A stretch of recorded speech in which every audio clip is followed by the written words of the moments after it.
We had a title change, a return, and a gimmick change on last night's AEW Dynamite. Plus, what happened when Dynamite went off the air? We'll tell you. And ex-WWE stars have made their AEW debut. It's all in the wrestling news right now. Dynamite see you pumping on the stereo. We had a lot going on last night on AEW Dynamite. Hefty boy, Tom. Hefty B-O-I. We had a title change, as we said at the start of this video. We'll get to that in a second. But firstly, a return and a gimmick change as well. Who's back doing what, Andrew? Well, Tom, 1 hour from us recording this video, what time will it be? It'll be about 10? 10-ish. 10. Sean Spears returned to AEW on Dynamite in Toronto, making his first appearance since May. Not only does he have new allies in FTR, but he's also brought his old Perfect 10 gimmick back as well, Tom.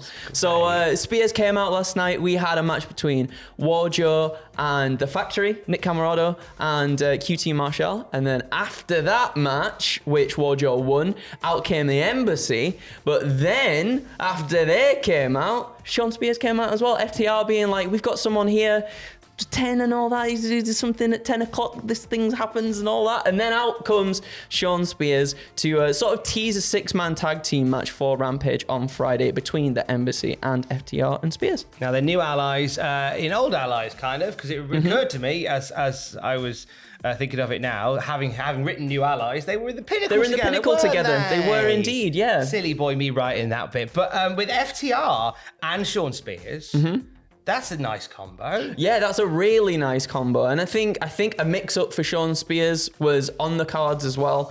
You know, we had the stuff with Cody when AEW was kicking off, and that was quite interesting and exciting. But then after that, it kind of like just died down a bit for Sean Spears. He turned up in little angles here and there, but never really had anything of substance or consistency. So to see this come back and to see with a Perfect 10 gimmick as well, which like was over in WWE too, but perhaps didn't get to reach its full potential. Hopefully on AEW we get to see it finally like blossom so much more, which I'm really looking forward to. Top marks to Mikey Ruckus of the team for his music. I had a little cheeky listen because they've uploaded as well as you see it, but they've uploaded the YouTube video of the song in its entirety. Yeah, I'm like, that's a very faithful remake of Ty Dillinger's theme music. There's a name. I'm really excited to see him back as Perfect 10. It's a little touch, it's a little tweak that I think will make a big difference to Sean Spears, which explains the goodbye gif.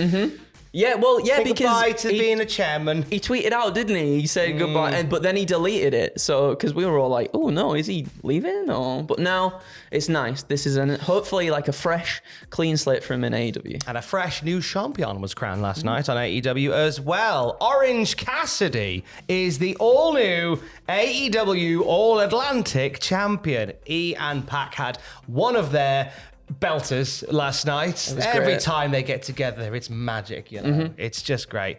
And we saw at one point Orange Cassidy maybe look like he was going to cheat. Well, Pac again trying to get that hammer, but you know, Danhausen was behind the timekeeper's table. Although he got a big old punch for his troubles, and then Pac with the hammer came into the ring, and then but Orange Cassidy clocked him. But then Cassidy was like, I might use the hammer. But he didn't. He didn't because he's a good boy, everybody. He got his spine, he got his orange punch in, and there you go. 1, 2, 3, new champion. He was the one that sent the fans home at the end of Dynamite as well. When the cameras went off, Orange Cassidy received a huge ovation from the faithful in Canada last night, chanting, "You deserve it, you deserve it." He spoke as well, saying, "Canada, look what I did."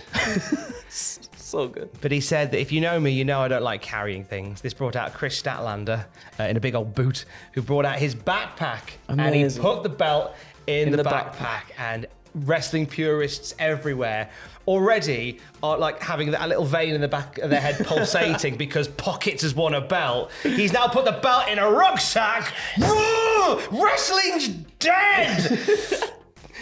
He thanked the fans for coming, and best friends had a hug. And then Tony Khan went, I want a hug as well. Oh, he's Tony, come on, let the man have his time. I think he's just happy to have some good news. Thoughts on Cassidy as your All-Atlantic champion? Happy. Yeah. Very, very happy. He's someone who I know obviously gets put in the comedic role quite a lot, and a lot of people kind of, I guess, maybe pigeonhole him in that as well. But he's proven time and time again that yes, whilst his gimmick is very comedic, he can also pull out the moves and really put on a fantastic show for everybody. Like when Cassidy's in the ring with someone, the crowd go absolutely mental, and I think that's enough to show like how much they love him and how good he really is as well at the same time. I feel like he's deserved a title for the longest time as well, for the longest time. And obviously, you know, with the rematch between he and Pac being so soon, I felt like it was going to happen anyway, and it felt like the right time. And I'm really excited to see what he does with this too, because obviously with the All Atlantic Championship, you go around everywhere defending it. You turn up wherever and sort of showcase AEW, and I think that's a very perfect fit for Orange Cassidy. Like Orange Cassidy on the a big deal on the indies, so for him to hopefully turn up and do some shows there too is nothing but a good thing for AEW. If you want a nice pre-weekend drinking game, if you are so inclined, take a shot every time someone in the comments writes pockets. It was a busy one behind the scenes as well at Dynamite last night. A WWE legend was hanging around last night. Who was that, Andrew? So reported by Fightful Select, Jacques Rougeau, aka The Mountie, was at AEW Dynamite last night. He was there with pupils from Lutte Academy? No, it's La Lutte Academy. La Lutte Academy, wrestling school in Montreal. Montreal. Very good friend. Montreal. Who have been working closely with the Nightmare Academy as well. Nightmare Academy. Very good. Academy la Fluent in the French.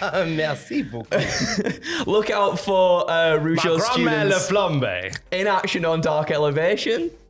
Okay, including Jeremy Prophet, Jessica Leary, Dylan Davis, and Matt Black as well. They weren't the only people, however, making their debut on AEW Dark Elevation as the Bollywood Boys, Tom, made their AEW debut too. And obviously, we know the Bollywood Boys, they were part of 205 Live's roster from 2016 till 2021 as well. They were also on the main roster too, managing, I forgot his bloody name. Jinder Mahal. That's the one, as the Singh brothers, and a great tag team, a very entertaining tag team. I think because perhaps we didn't often see them on TV so much in like prominent positions, I think a lot of us forgot how actually good they are in the ring at the same time too. Well, I find it amazing. WWE, they were baffled as to how a tag team couldn't get over on 205 Live, you know, a show famous for not having a tag team division. Yeah.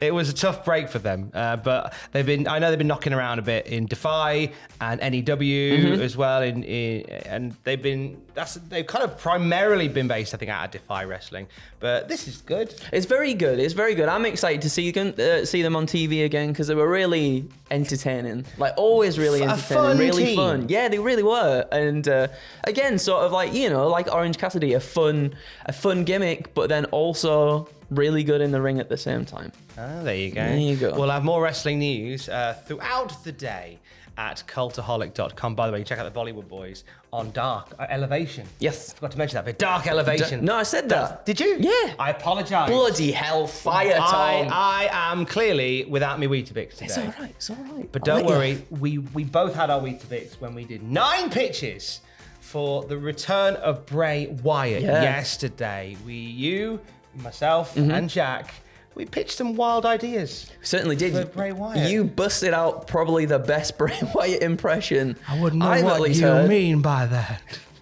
It's not as good as it was yesterday. You have to watch the one from yesterday to truly appreciate it.